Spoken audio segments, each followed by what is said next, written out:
This will be install instructions for the Red Eye Cafe Moto Rally light bar for Mark IV Jetta and Golf. Only basic hand tools are needed for this installation. You will need a 30 Torx 13mm open end wrench. I prefer the ratcheting flex head type.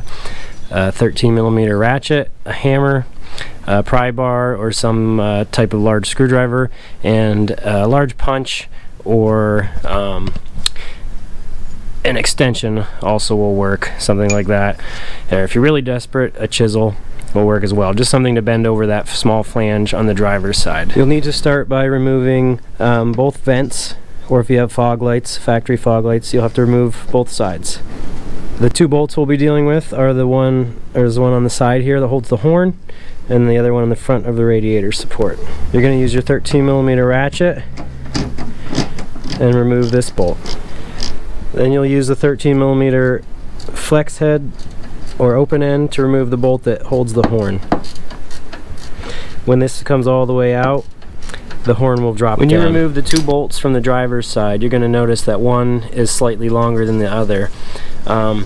So this is our shorter one. I recommend getting rid of that, going to the hardware store and getting a bolt that's 5 to 10 millimeters longer than the one you removed. So it doesn't hurt to get two bolts a little bit longer. The longer they are, the easier it is to install.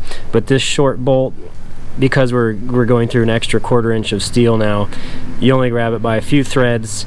It's very hard to get it started, and I don't think it holds it very securely. So get yourself slightly longer bolts and make it easier and give you a better mount. The last step on the driver's side is to loosen the 3/4 torque bolt. It's up to you. You can remove it the whole way. I've found just loosening it until it's all but out is fine as well. Moving over to the passenger side, you're simply going to remove this 13mm. The only modification you have to make to your car to install this bar.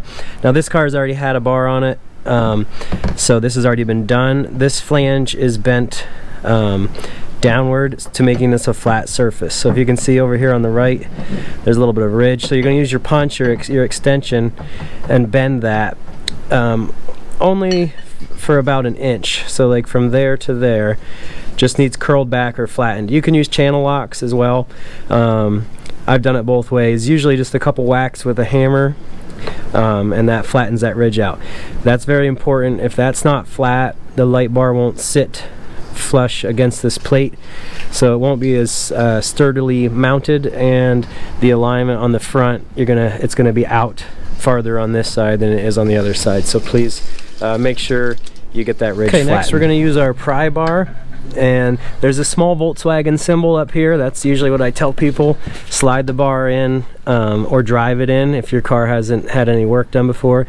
And you're just going to pull back a little bit on the bar, and that allows a gap because the light bar slides between these two plates. This job really goes best with 2 people because then you're not going to risk scratching your car. The bar only weighs about 5 pounds, so it's not too difficult, but get your bar in there. It's going to be hard for me to show you this and do it. Spread that just enough to slide it in. You'll see the holes kind of line up. Then when you release it, that pressure will hold the light bar in place. So now you can see the mounting plate for the bar is sandwiched between the 2 plates of the car. We have our other hole up there where the horn will mount. And on this side, it's hard for me to show you.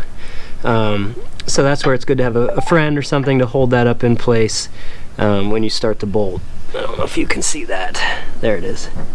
So this will kind of flop around until you get the bolts in. The horn bolt is really the only one that's tricky.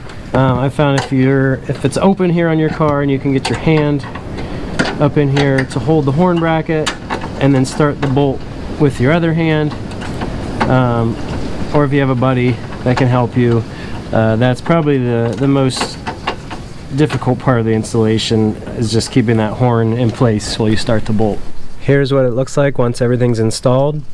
This is the troublesome bolt that I was talking about. So sometimes you have to wiggle up and down on the bar and have a buddy hold the horn, or however you're able to do it. Also, if you have trouble sliding that plate in, get your pry bar in there, and give yourself a little more space. So this is what it looks like when it's all done. This is just a blank bar with no tabs on it yet. I like to leave all the bolts loose until they're all started. That gives you some wiggle on that bar, so you're able to get all 3 bolts in and snugged up. That's it. Hope you like it. Thanks for watching.